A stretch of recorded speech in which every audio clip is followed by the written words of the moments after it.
Hey guys, it's Friday, and you know what time it is. It's time for the Retro Buzz, and we are one man of our official cast, if you will, short this week. But Glenn and I are going to hold the fort down. Cool Toy, we're going to wish him well on his vacation. He's probably going to have a lot of cool goodies to show us, Glenn, when he gets back. But we've got Glenn, plant a tomato, plant a motto. Yeah, I was just getting my. I should have did this before because Doug is going out there, so I should put this on Yeah, there you go. now. Yeah, we got my Star Wars. That's why he's going out there. My little Star Wars years going on here. He abandoned us, but I guess I can understand taking his wife to Disney. Whoop, things falling off my head. So I hope him and his wife a safe trip Yes, absolutely. to Florida. And if anyone, hey, if any of you people are down in Florida at Disneyland, Cool Toy's down there. Just look for the light. He's almost like those princesses. The light kind of comes down, the birds kind of follow him, and they all talk and chatter as they go along. So when Cool Toy's there, just look for the little animals running to somebody. I guarantee it's going to be Cool Toy. Well, before we introduce our guest, Glenn, I know you have a major announcement with your Kickstarter. You had what, 40,000? I think it was what, 40,000 you wanted to get to make this yoke happen, but you didn't get 40,000. You didn't get 45,000. Glenn, how much did you end up getting when it was all said and done?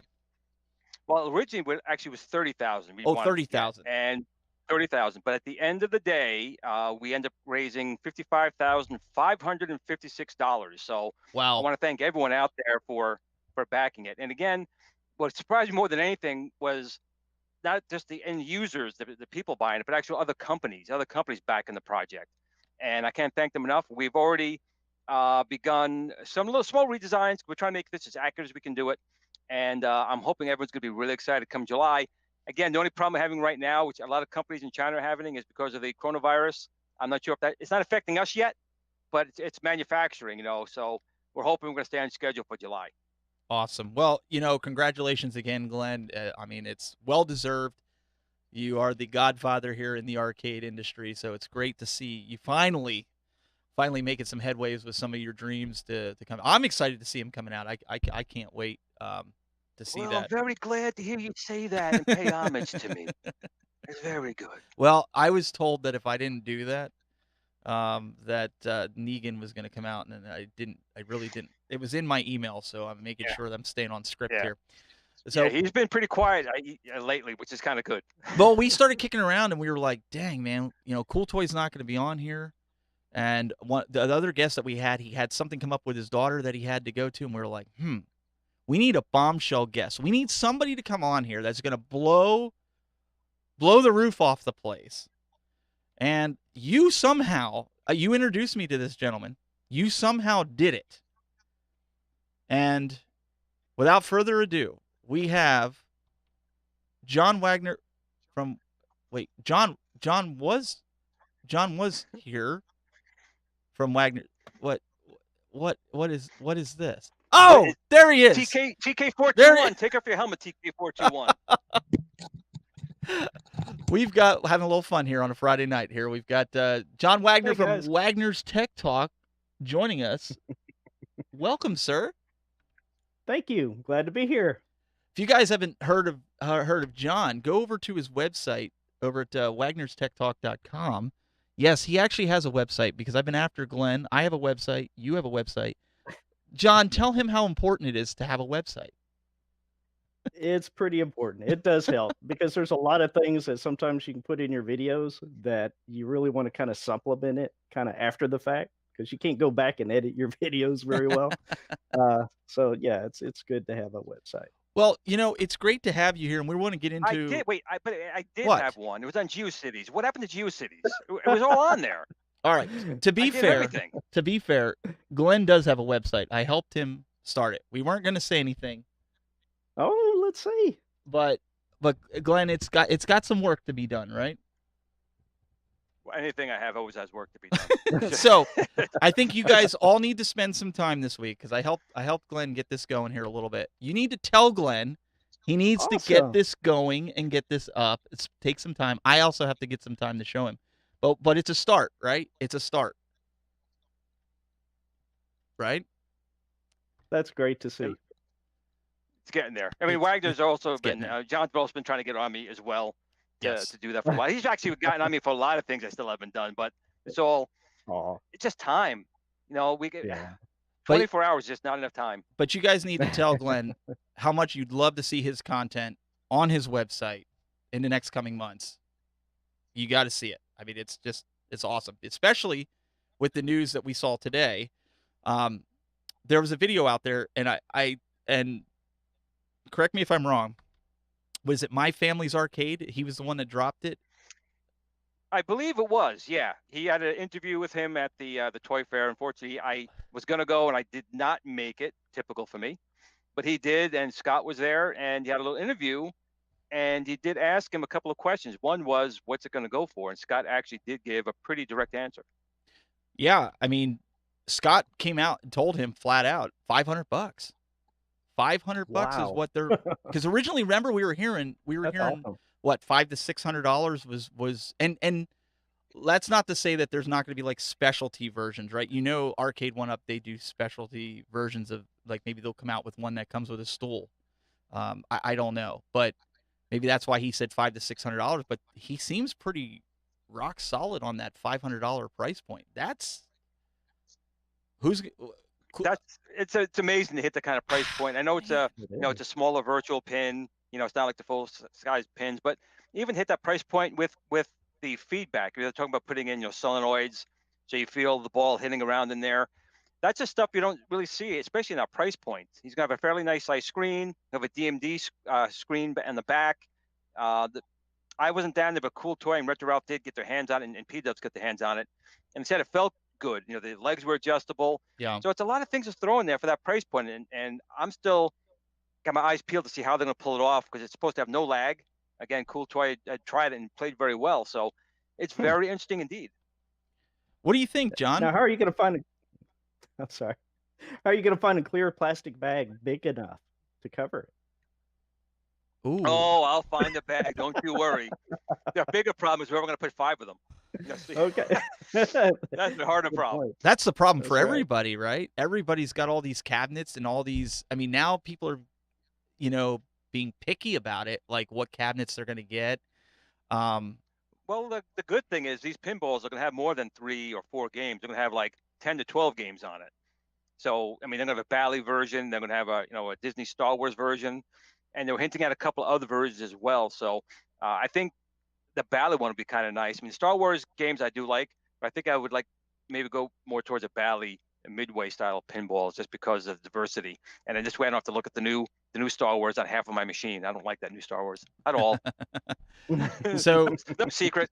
So in some other news too, like last week we did a show, we talked about coin ops.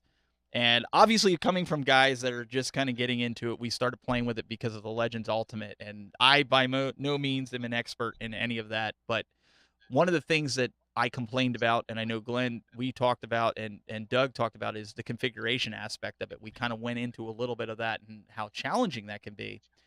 I talked with some of the folks from CoinOps this week, and they said in the next update or the update after that, there is going to be in the CoinOps Next an easier way to configure everything to leave games. That is something they're willing to come on the show to kind of talk about some of that stuff, because obviously we have no clue what we're talking about with it. So I'll say I have no clue what I'm talking about when it comes to some of this stuff.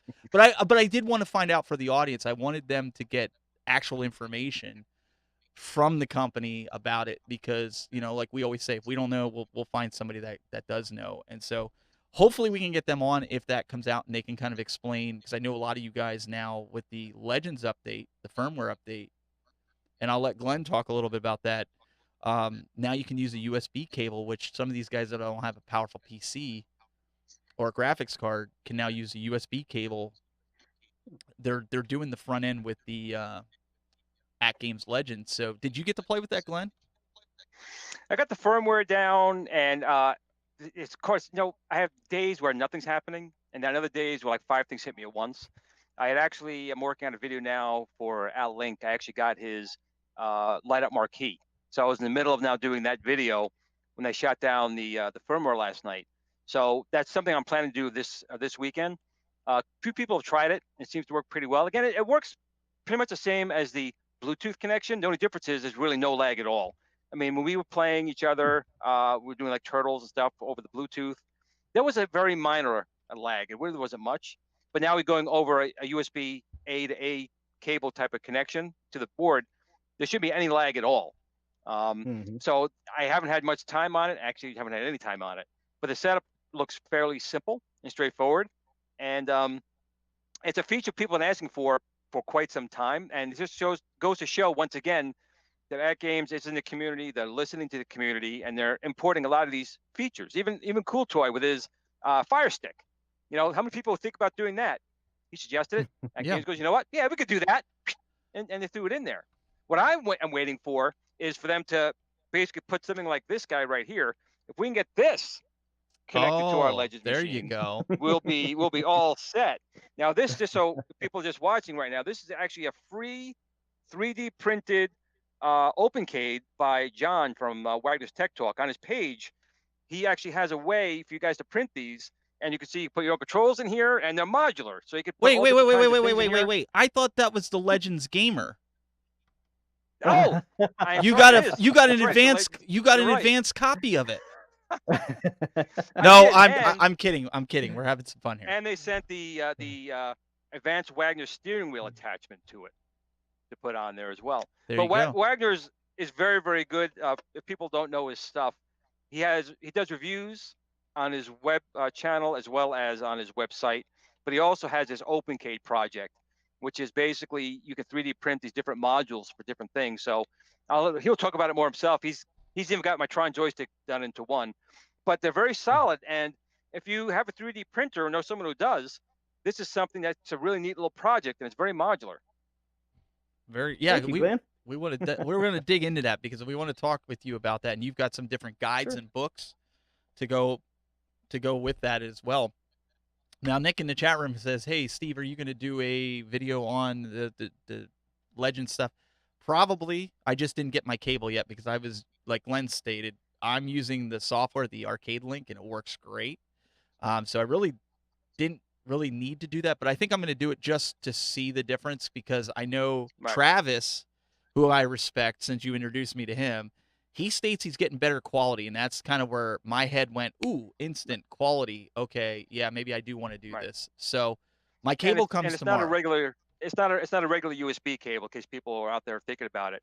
You have a USB style A port on your laptop, and there's USB A ports on the Legends Ultimate. So you basically need a double USB A cable. And of course, I have them. I've made them. They're not hard to make if you have a soldering iron, but you do have to purchase that cable. They're inexpensive because they're not a normal they're cable. Not. You don't generally go from an A style connector like that to another one. But Glenn, I also found out if you have a USB-C on your computer, if you have a USB-C input, or you could take the USB male, or A as you call it, out to USB-C into your PC. If you have one of those from like a cell phone. I don't on my PC, unfortunately, but you can. So is that USB 3.0 or 2.0? It's 2.0. Well, it doesn't matter as far as that goes. The cable is just a double male. I'm going to go grab one right now just so I can show people what we're talking about. Well, you grab that, but I want to while he's grabbing that, I want to show you guys. So this week we've been busy while Glenn's going to get that. I got us. A lot of you guys have been asking about merchandise. A lot of you guys have been asking about podcast. We wanted to get everything narrowed down. I wanted to get everything narrowed down with video and audio before we decided to upload anything to iTunes or any of that. This week was the launch. If you guys are interested and you catch half of the show or you want to go back and watch other shows, you can subscribe to this. We have both a video version, as you'll notice, this is the video version. It doesn't say audio only on the podcast art, but if you search in your favorite podcast catcher, whether it be Apple iTunes, whether it be Google Play, Spotify, Pandora, Deezer, Anchor, I mean, there's a ton of them out there. I think I've put us into like 15 or 20 different platforms that are out there. So whatever it is, if you want the audio only, you're driving to work, you missed the show Friday night, and I understand people have lives, it's Friday night, you didn't get to watch us live. Yeah, they're not like us. And you want to listen to it without the video, you can go back and download it on your favorite podcast option. We also have the Roku app. You can watch, if you search the Tech Buzz Network or the Tech Buzz on your Roku, you can download that. Also, Fire TV, the same thing. We are getting the Roku app updated to kind of fit more the retro buzz theme. So that should happen in the next couple months. You'll be able to also watch a previous episode or watch live like you can now with the Roku app. So just bear with us. We finally got Glen situated here. So I'm just kidding. He's just an easy target tonight. I am. Here's the, just in case people need to see, this is the cable. So it's just basically a double male on both sides type of cable. And you need to connect one end to your PC and then one to, I think he said it was only the left USB port will work. The other one will not. Yep. So once you do that, you go into the settings, and I think we got to change the setting in there to OTB? Right? OTG. Connector? OTG. OTG. OTG. You know how I remember that? Old tech guy. That's a good way to remember. Of course. OTG, old tech guy. But it's something I want to try out. But right now, I got to say, I've been messing with Al Link's active display, and I friggin' love it. So I started working on it, and had to go to help a neighbor out yesterday, so I didn't finish it. So this weekend, I'm going to put it in and do a video on it. But it looks really, really nice. And I've been talking a lot with AtGames as well, because there's an API for it, which is an application programming interface. And they weren't sure if they wanted to do it, but I think they were convinced that this would be a nice thing to add to the AtGames Legends. So they're going to probably work on it. So as you select a game on that machine, the top will then change for the game on there as well. And of course, it also works with Arcade 1-Up. It works with, I think, Coin Ops. So yes. I was talking to Al about that yesterday, and he's pretty sure he has it working in Coin Ops, but it works also in Lunchbox, Big Box, any other pretty much emulator I think you have. So what it's about Toy Box? I think it actually works in my Toy Box. I mean, it's here, but I will say, the quality is really, really good, but it's also I don't want to say complicated, but you have to definitely take your time setting it up. Once it's set up, it should be rock solid. The other cool thing he added is now it supports a DMD. So if you're doing like virtual pinball, his screen will now become the DMD for the pinball machine, and that is going to look really good on the machine, Arcade 1-Up or an AtGames machine or whatever. That's a huge selling point. So I'll have a video on that one soon. Awesome. Yeah, very cool. Now let's turn our attention to our guest of honor. We want to try to get some news out before I forgot he was here. Yeah, no, he's been jumping in, man. Come on. So John, for those that don't know who you are, tell them a little bit about yourself, how you got into this whole spiel, and what you're doing. I know you got a lot of cool stuff you're doing with arcade mods and things like that. So the floor is yours. All right. Well, I guess probably about 2 years ago, I was talking to a gentleman, John, over at You Do It, and posted a video, and he looked at it on Facebook, which is where I originally posted the video. He said, "Dude, you really need to get on YouTube." And I thought about it for a little while. I was like, I don't know. I don't know if I want to dedicate, the time and effort to do that. So on the next project, I went ahead and decided to try and record it, and I did, and it was kind of fun, trying to figure out the editing software and that kind of stuff. And so I posted a video, and just kind of got hooked on it at that point. I started with arcade machines. I found an arcade cabinet. It was completely empty. Found it on the side of the road. Well, actually, it was by a dumpster, and brought it home. And my son and I went to work on it and rebuilt the entire cabinet. I still have it in the game room today, and it's great. It's a lot of fun. But yeah, that's kind of how I got started, and then I just kept going, taking another video one at a time, and started trying to come up with something that I think people might enjoy. And sometimes you succeed, sometimes you don't. That's hard to do these days. You always get those people. Yep. But it's been fun. I really enjoy doing it, and I like trying to help people learn something new, something that they haven't tried, and I learn something new in the process. So with what you're doing more or less a lot of mods more than anything, right? You're doing mods to like handhelds, to arcades, to what Glen showed earlier, right? A little bit. I kind of mix it up. Sometimes I'll do a review on a product, or I might do a modification. Like I did one yesterday. I released a video yesterday on the RG350 mod. I didn't create the 3D models or anything. I purchased it, modified it, and made a video about how to do it. But some of the stuff I have created myself, like the Opencade that Glenn mentioned at the beginning. So when I do stuff like that, I typically provide, well, I've always provided it free online for anyone else who's interested in doing the same. And that's just something that I like doing. Glenn, I mean, this is something you and we talked about when we started doing this, and we talked with Doug about. We wanted to bring people in from the YouTube community that we both seen, mainly in this space that you've seen, that are making an impact, making a difference in the way we are doing things.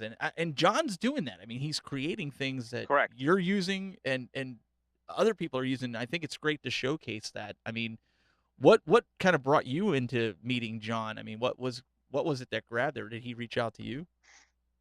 He actually, yeah, I received an IM one day saying that he had some of my parts and he was building this 3D Opencade and he wanted to send me one.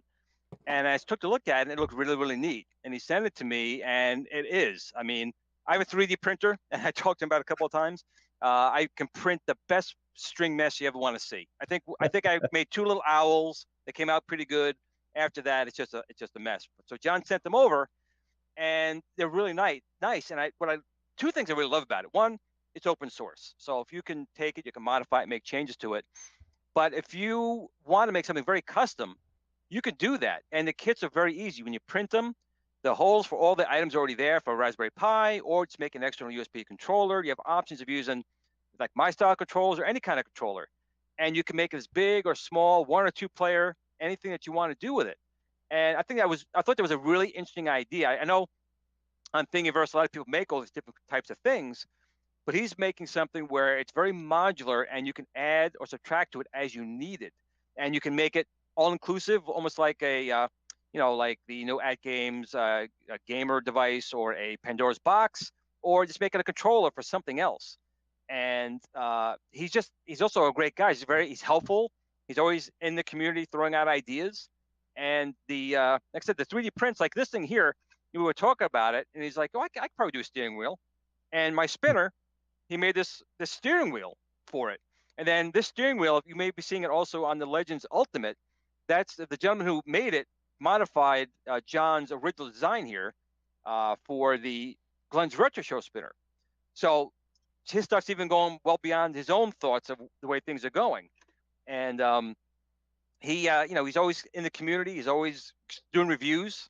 He's got a lot of these little handhelds. What was that last review that you really liked? That new gaming portable. I forgot what it was. The RG350. The RG350, right? Yep. So he does things like that. He's constantly reaching out to me, saying, "Listen, check this out," and they're all good stuff. I mean, like Travis Tech Talks, Wagner's right there with him. Great ideas, great personality, and he's making great stuff for the community. Thank you, Glenn. I appreciate that. I'll take the $20 in the mail later. and P-Dubs, that sure beats our little idea of the PVC and the Wii steering wheel. No, Travis will be joining us at some point too. Yeah. Awesome. One thing I'd like to say is what really prompted me originally to contact Glenn and at least mention Opencade to him was I had designed the early version of Opencade, and I had this control panel that was all set up with a joystick and some buttons. And I was like, I really want to add a trackball, and I really want to add a spinner. But at the time when I was looking around on Amazon and eBay and all these other sources, I couldn't find anything that I wanted to put in there. I'm like, it's got PS2 connectors going out, or some other custom connector.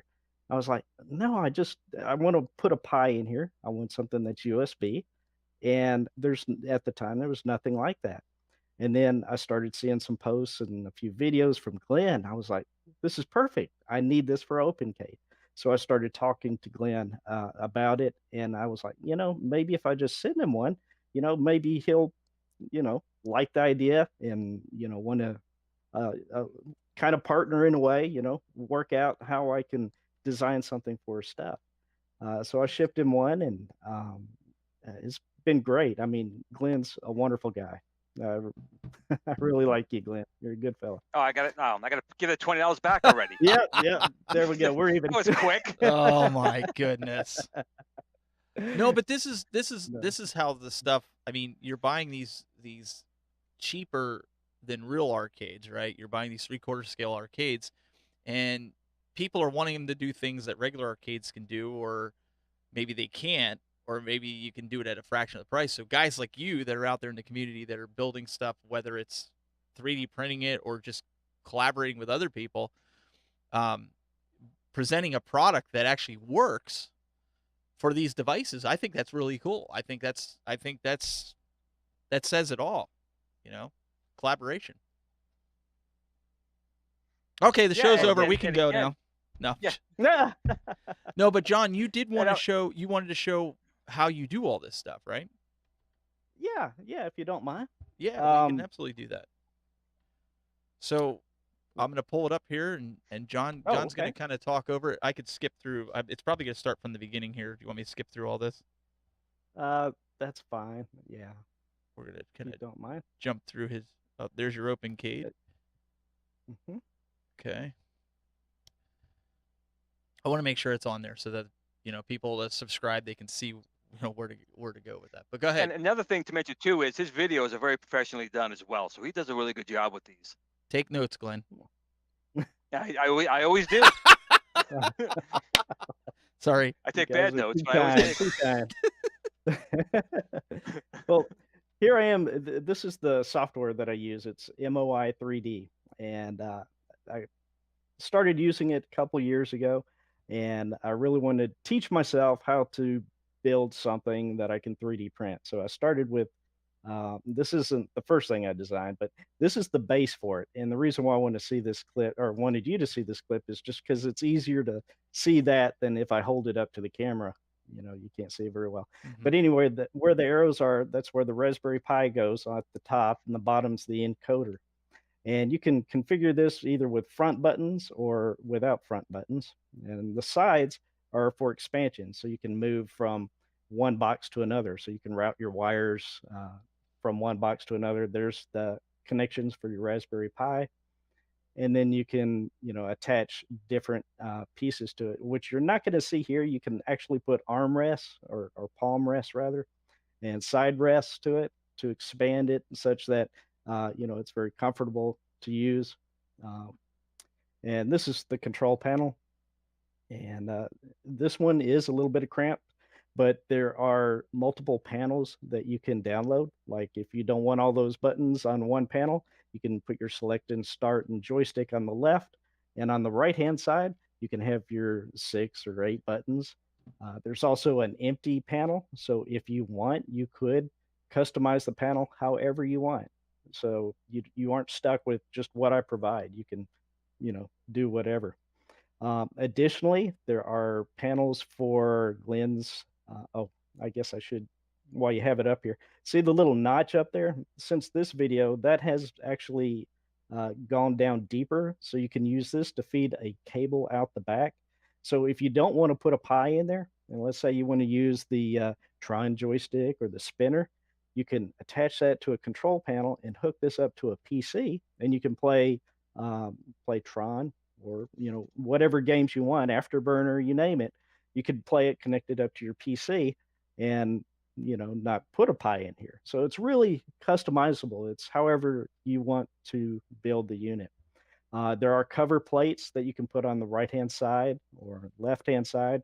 There's also a USB out. So if you want to put in a USB female connector where you can connect an external joystick or a keyboard, if you're going in setting up MAME or what have you, you can you can configure it however you want. John, watching this and seeing how this is, I'm going to pause this real quick, and then I'm going to come back to us for just a second here. What I think is I got an idea of doing this because Glenn, you just brought out those Tron joysticks, right? And so right now, the way it works is you have to take out the joysticks in order to make them work with the Legends cabinet.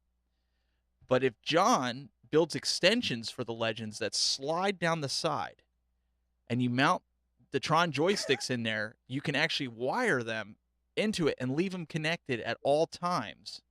I'm being serious here. I'm Yeah, correct. You could slide, John. You could make something that slides right over because it overhangs a little bit. That lips on there, and you could have those flight yokes all the time hooked up, wired into the control panel, so you could play either games or you could play with the flight sticks. Exactly. So now I get the $20. You do. But that's the beauty of that thing. It's modular. You know, you can make all these kind of changes to it. You can use it for all these different configurations, or even, like I said, a Pi, a PC as a controller, as a whole inclusive device. It's just very, very well thought out and modifiable. I guess I don't get my $20. He already did it. Of course he did. I was just waiting for him to come up with it. That's sweet. That's exactly what I was thinking. Where it just sits on the you attach it to where you're not disconnecting and reconnecting it, because I haven't installed Glen's yet, and I want to, but I want to leave it up all the time for certain games. I mean, that's it. Well, the good thing about it is you can put in your player 2 spot now with the firmware. True. Now, P-Dubs asked in the chat room, and this is for John, if somebody wants to get started inside of 3D printing and wants to try to venture out, maybe to download your files and do it, what is a good 3D printer to start off with? Is there one that you could kind of share, maybe put in a link, or maybe do a video on later if you can't do it off the top of your head? I actually have a couple of videos. They're not very good. It was back when I was not very good at video editing at all. Not that I'm any good now, but it was really bad back then. But I use a FlashForge Creator Pro. I'm not necessarily recommending that at this point because it is a printer that's probably about 2.5 years old. Right, and a lot happens in that time frame. A lot. Yes, and I'm not one to go out and buy one, just because, so I don't have a more recent printer to recommend to you at this point. But, check around, do some searches on YouTube and find one that looks pretty good to you at a good price. Some of the things to look for are, do you want a single extruder or a dual extruder? I got a dual extruder and I thought, yeah, I'm going to be using the heck out of that. Well, in reality, I only use pretty much one nozzle. So basically what I mean is there's actually 2 locations where the filament feeds down into the printer, and you can print in, green or blue or what have you. But I use that very rarely. In fact, I've only used it twice. So do you need a dual extruder? Probably not. So that cuts the price down quite a bit if you look at it that way. And PLA is rather cheap. Like to print out one of these bases, I could probably print 2 1/4 of these bases. Let me hold it up here so you can see it. It takes a little while to print. It takes probably about 15 to 17 hours or so for just this base. So it does take a while, but it is thick, it's sturdy, and should be able to hold your controls together very well. Now, how hard is it for somebody that's never done 3D printing? How hard is it for them to pick up? I mean, Glen's laughing. I know Glen said about his is all spaghetti. I'll let Glen answer this one.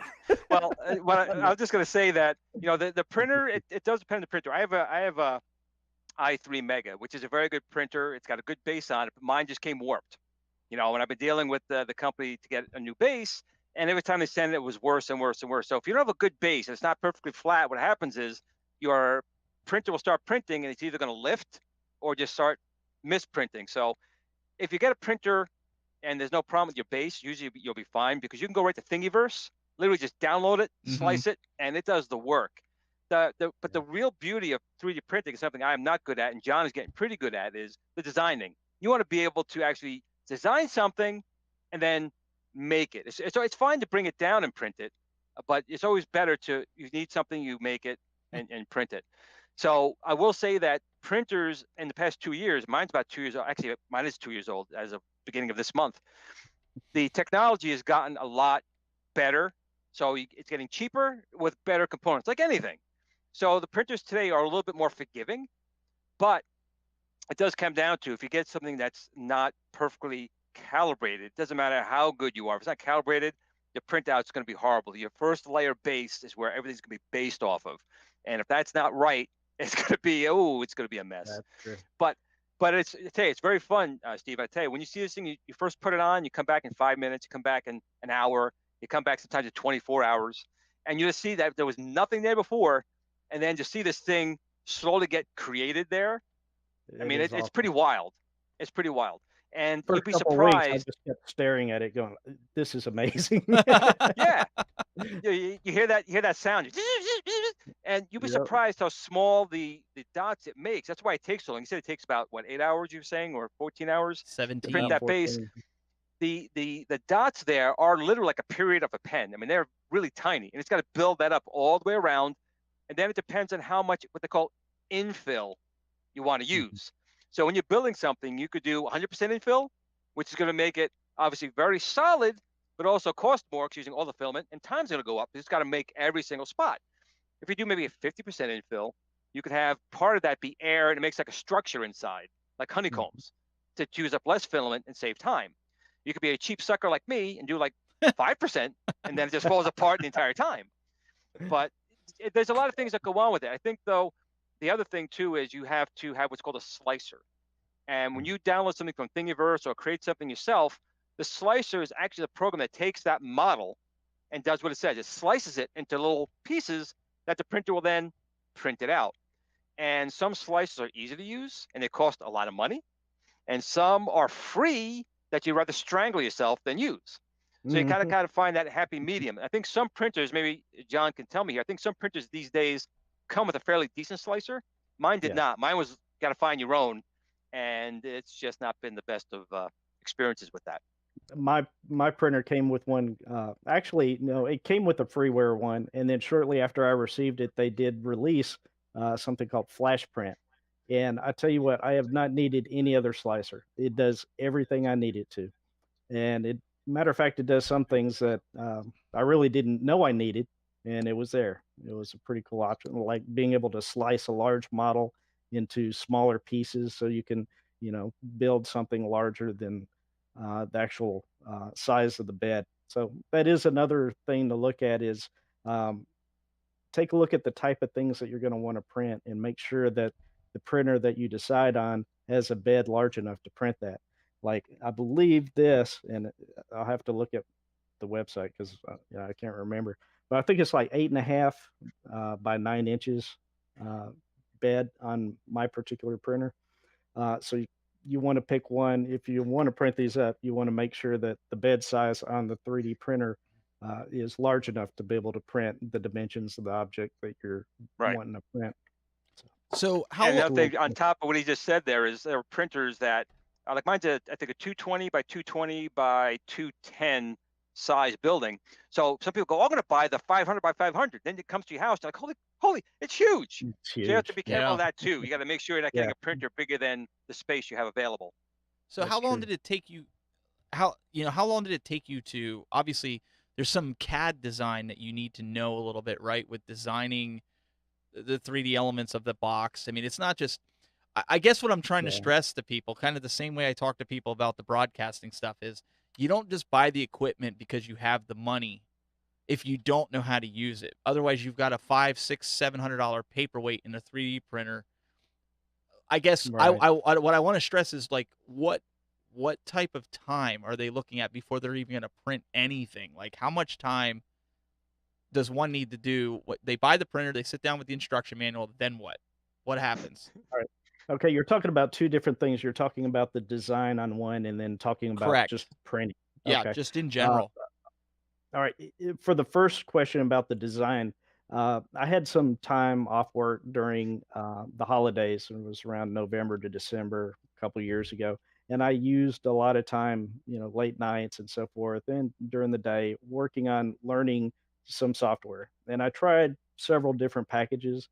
I tried SketchUp, I tried Inventor, and they didn't operate the way I would have imagined a design software should work, and that's just me, the way I think. I'm sure it's great for many other people, and I'm sure they can design rings around what I design. So, I'm not saying anything negative about the software, but it just didn't work for me. So then I started looking at other places, and I saw a video that came out on MOI 3D, and I thought, well, I'll try that. So I tried it, downloaded the demo, and I was like, okay, this works the way I think 3D design software should work. So based on that, I got in contact with the developer of it and told him I was interested in it, and s- I asked a few questions on the forums. I spent probably a month and a half uh, learning the basics of it to where I felt comfortable designing something that I would wind up posting. And the first one was actually a restrictor plate that you use for a joystick. So if you want to restrict the movement from an 8 to a 4-way, then you could use this plate and just screw it in on top of your existing joystick, and it would restrict movement. And then there were these little adapters that you could swap out. So if you want to go from 4-way to 8-way, you don't have to take the whole control panel apart. You can just swap out the plates. So that's a So month and a that was half though of without you working. That's a month and a half. well, So it's part of it was vacation time, part of it was evenings, well, that's what I'm saying. Like all together. it's time that you would have normally been at work. So for a person that maybe didn't have vacation time, you're looking at maybe what, 3 months? Mm, late nights, yeah, Yeah, maybe 3 2 months of and late a half, nights. 3 Yeah, months, yeah, before you're doing possibly. anything, and like a restrictor plates, like those little. I mean, they're tiny. Well, then after that, it got a lot easier. Then it was like, okay, I know the basics. I mean, it's not gonna take that long to get up to speed on the software. That's how long it took me, uh, just experimenting with different things, and, most people probably pick it up a lot faster, but it wouldn't be, I'm watching Glen's reaction to this because he's saying, Well, it should get easier. Most people pick it up, and it Glen's should. sitting there going like this. Well, the thing is, like you're saying, there's two different parts to it, because if you got a decent printer and a slicer, you go right to Thingiverse, you just download something, put in the SD card, and it's going to go. That's it. Yeah. As long as your printer is calibrated, it's just going to work. You can do it within minutes. It's when you want to design your own things, and I think that's It's really only one. when it comes. Yeah. Yeah, when it comes to these 3D printers, I mean, it's fine printing other people's work. Printing little Darth Vaders is awesome, or Baby Yeah. Yoda. Baby Yoda, come on, you can make your own Baby Yodas. That's right. That stuff is cool, but I think the ultimate thing, especially in our hobby, is you want to be able to 3D print. There was actually a gentleman, I don't want to mention his name, but he was at a time making mini like Coleco clones and 3D printing them, and they were pretty amazing. I mean, he was doing really amazing things with 3D printing everything other than the electronics. That is like a big promise to the technology. As a matter of fact, I have my machines back here, part breaks, a button breaks. You can 3D print a new button. A new joystick handle. All that could be done because you can print in PLA, which is like a plastic, actual plastic. But you can even do metal. People don't realize you can print wood. You can print metal. And, so you can do a lot of different parts. You can print little Legos that you can step on in the middle of the night So without Glenn, having to buy real Legos. Glenn, here's your homework Yeah. assignment. I want an AtGames Legends 3D printed sign that I can put behind me for the show. So you think you can have it printed by You're not next? expecting me to make it. Oh, you think you can have it printed by next week? I think that would look pretty cool, or an arcade one-up one that we could set up here on the, hang on the wall. Well, in the if game someone room. if someone out there, No, Mister, you Well, have you know how to do it. I am the I can print. I didn't. I but know I John can't probably design could do it. I'm talking about you. I didn't. It If took me someone out about a there month was- and a half, but I'll teach Glenn in a couple hours. Yeah. A couple hours a day. No. You saw the Hunchback of Notre Dame. That's the AtGames thing you're gonna get. It's gonna be all like like that. So I'm cool. No, but that's really awesome. I mean, to be able to do some of this stuff, because also you mentioned about Raspberry Pis and whatnot. So I assume you make your own Raspberry Pi cases. I know Amazon sells them and whatnot, but I'm sure you probably make your own, right?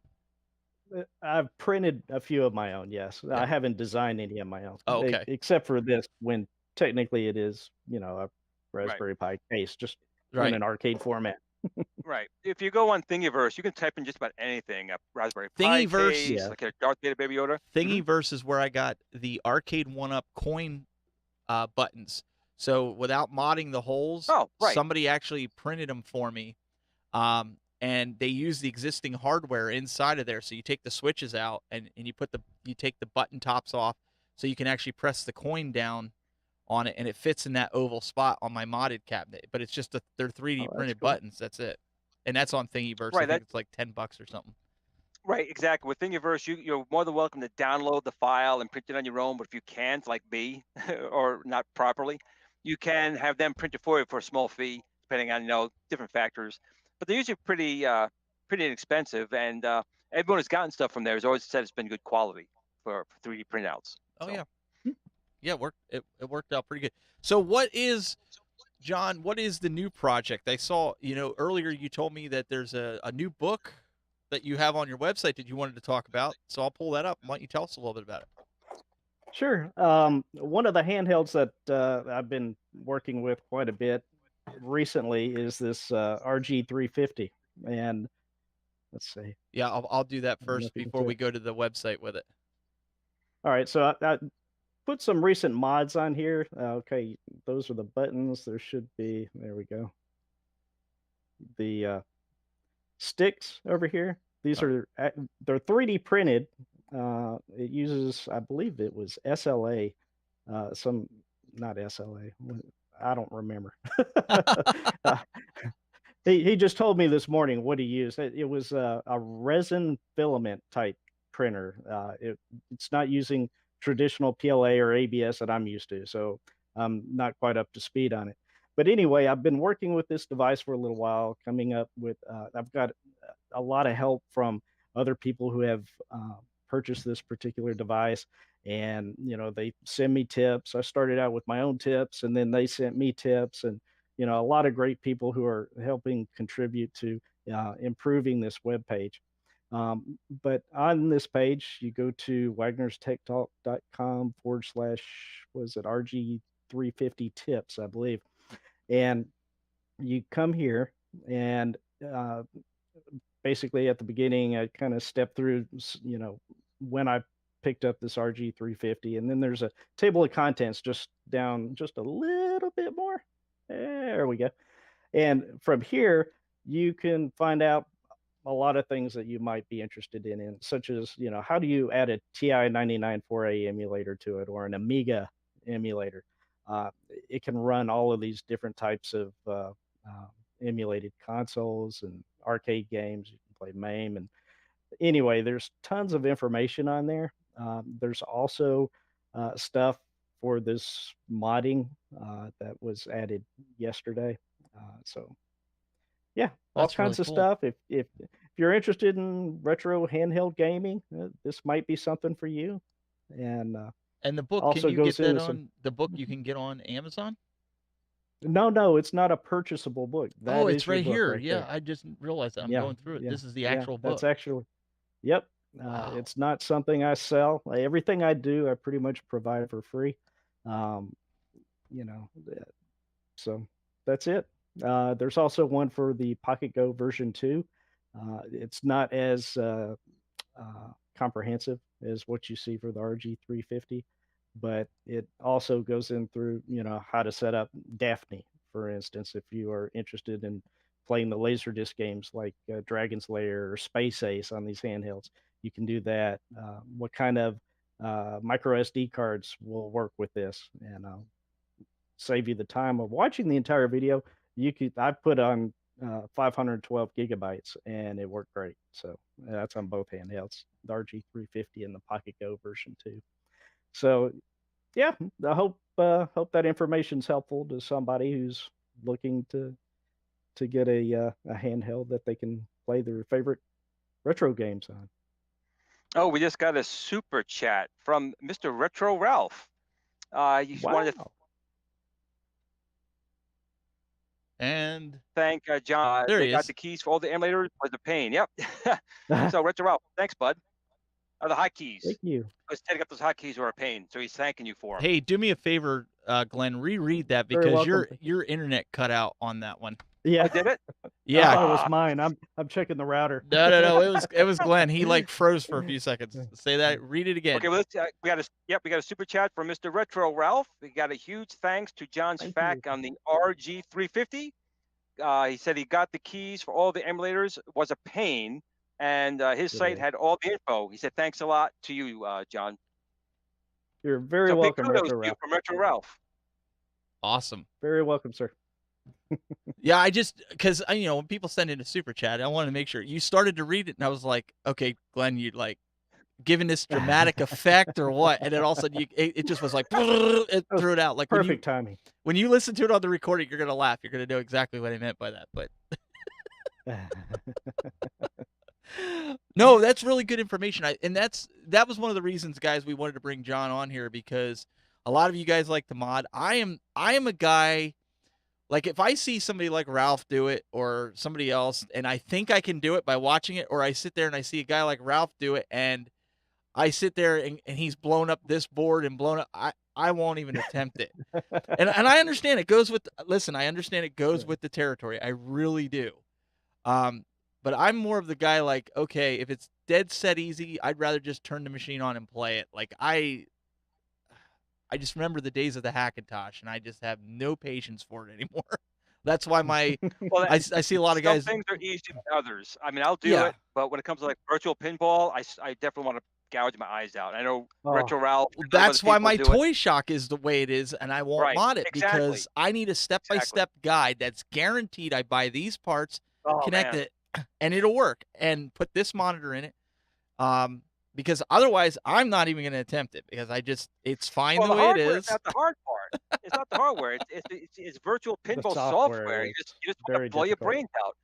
Another friend of mine, Dwayne Ringo, helped me make that small pinball machine, and he's been helping me for a while. And I had it working years ago. Years ago, I had it working, and then XP is gone, and 7 and 10 has come out, and it doesn't work now. And I've tried, and I've tried, and I've tried, and I've tried, and I've tried, and But I've given up. have you I've tried? given up. Have you tried? See, I gave up before I tried. I tried as well. About a year ago. I was messing around with VPN software, and I had the large 32-inch screen and my wife's old laptop, and was putting this thing together, and it was a nightmare. I wound up, fortunately, the monitor died on me, so I had to throw the monitor out, and that was my excuse not to pick it up again. Well, see, that's kind of why I didn't do it. I seen a couple guys like Ralph and Detroit Love burn out monitors. I've seen them burn out the adapter thingies, and it's not like throwing a retro Pi and you a are Raspberry not Pi. a modern until you get blue smoked in the face. You're not a modern until you get Yeah. shocked, burned, I've done that. inhaled toxic smoke. Until you've done that, you're not a modder. I'm not a modder. I'll be the first to admit it. Like I modded the arcade one up and put a Raspberry Pi in it, but it was because it was laid out step by step. I mean, you can't screw it up if you buy the right parts and you follow the instructions, right? It's like anything. You can't screw it up. Although sometimes I find a way. Well, I was just gonna say, now if I talk to Michael Mann or Stevie Richard, he'll probably argue that point. He'll be like, "No, I'm the 3%. I could follow the instructions and I'll get bum buttons." And he did. He got bum buttons. Like, I'm like, just order the buttons. They'll be fine. Half of them didn't work. He got them from where he bought them. So I was kind of like, I felt so bad for the guy, because I'm like, yeah, he said it. He said it. I could follow the instructions and still something goes wrong. So I shouldn't say that. But no, I don't consider myself a modder. If you've got everything laid out, I'll try to follow it, unless it looks like something like, Glenn, you're gonna pull your hair out. Forget it. That's why I'm wearing the hat, bud. That's why I'm wearing the hat. Virtual pinball did it to me, and it's a shame, because again, you would think pinball would be so much easier, but you got to install the VP software, then you got to get the DMD software, then you got to get the front end software, then you need to get the tables, and you got the table ROMs, then you got to go get a gun, you got to put it in your mouth, you got to pull the trigger, because you just can't take it anymore. You can't take it anymore. So, like in coin ops, you have Pinball FX 2 and 3, and those are really good. Yeah, they're really good, and I enjoy them. But they're still not a true recreation where VP virtual pin MAME is. but they're fun enough where I'm like, I'm fine with that. I'm fine with that because I really have given up on actual virtual pinball. It's just too much of a headache. I've got a good friend that's That's it. actually he's got one in his house that he purchased the cabinet, and it was all pretty much ready for him to go. He just had to load up his games and stuff. And man, I'm envious. I mean, to have a working VPN and all that, it's pretty cool. I haven't seen it personally, but he's told me a lot about it. So there's this guy. Yeah, and okay, I'm sorry. Oh no, I was gonna say there's this guy that Angel was talking about, and somebody messaged me before we should have him on the show. His name is Bobby Vu, VU, I guess. He made a really cool. I said, introduce us. I said, I don't know the guy, but I'm sure Glen would be happy. He modded some virtual pinballs and things like that. That does a really good job. So I mean, hey, anything people can learn He's in from him. He's in a lot of the forums. He does a lot of things, Bobby. So yeah, he's got quite a few out there. And again, I take my hat off to these guys. I mean, I guess once you get it working, just clone that drive and don't make any changes. That's what I used to do with the Hackintoshes, and you learn what kecks to use and what not to use, and what sound drivers to use. But my other problem that I have is that I'm glad, like John makes these books, is you figure it out. I spend time. I'll spend a month. I figure it out. Get everything working great. Then I'm on to the next project, and then I come back in like a year. I'm like, oh man, how did I do that? I did it. How did I do it? And I don't remember. So when you go to someone like Wagner's page, where the document's there and he keeps it updated, as Steve, as you know, because you can have a tutorial that's a piece of cake, but it's out of date, and then it doesn't work. And I found a couple tutorials on virtual pinball. Actually, one was from Game Room Solutions, my nemesis name, and I tried to follow it to the letter, and it didn't work. It was stuff missing. Again, it was a video a year or two old, but I wish someone would make a new video, because people would definitely like to make their own pinball machines. I know I would. Yeah, I would too. The tutorials out there right now, none of them work. They're all out of date. Mm-hmm. And it's usually a lot of these guys, like I've noticed with the coin ops people, they know a lot, but they're not the type of people that get on video and that talk. They could probably document things. So that's probably why a lot of tutorials aren't done. But we're going to have to wrap up the main show, and you guys want to stick around for post show. If you got questions for John, you can feel free to call in. But John, we really appreciate you jumping on here. Guys, check out John Wagner. Thank you so much for having me. Absolutely. Go to wagnerstechtalk.com. You can also subscribe to him on YouTube. Anywhere else, John? That's pretty much it. Well, I do have a Facebook page as well, facebook.com/Wagner's Tech Talk. So you can find me in a lot of places. So you don't have a Santa's list of stuff like Glen does? I mean, I'd be here all night if I had to go through all that. I don't have a Facebook group for RG350 Pocket Go 2. I'm just kidding. Oh, look at this. No, just the one. Oh, yeah. He's over here driving. I didn't really like that one. Even though he's using the steering wheel backwards. But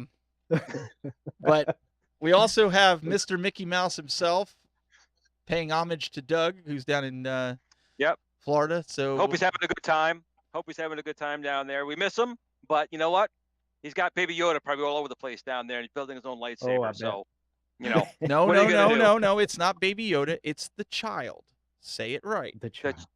It's not. Is it called the child? That was always told as Baby Yoda. Hold on one second. I'll be right back. Every package that you look at now that's officially marked, it's called the child. It's not called Baby Yoda.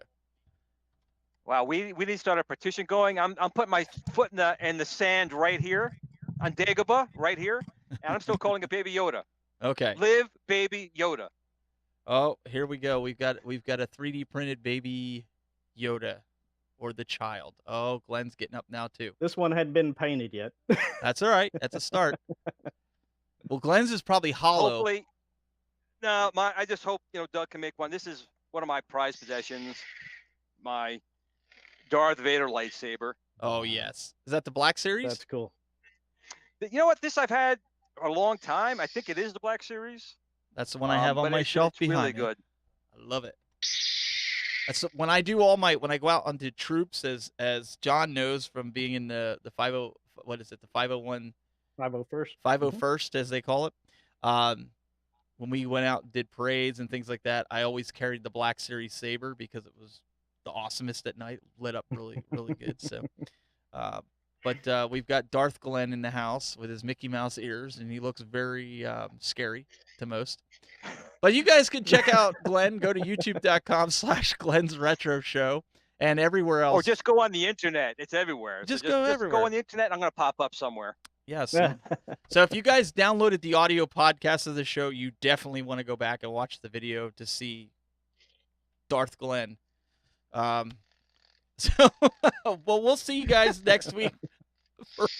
Who do we have, Glen? Who do we have next week that's on the show? Since you've been doing all the scheduling, it's been You know what? been Hold great, on. Let's actually. do a check. That's another thing too. We have quite a few people lined up, and I got to check because we have I think quite a few people. So next week, yeah, we're booked we have April. Yes. Next week, let's see. What is today? 28th. Oh, Travis. We've got Travis. Travis MCP will be on next week. So and he's actually in the chat room. Hey, what's up, Travis? We'll see you next week, bud. So that's what you get to look forward to next Awesome. week. We got Travis. It'll be a great time. So, guys, make sure you stick around here for post-show, those that are watching live. If not, we'll see you next week here on the Retro Buzz. Bye.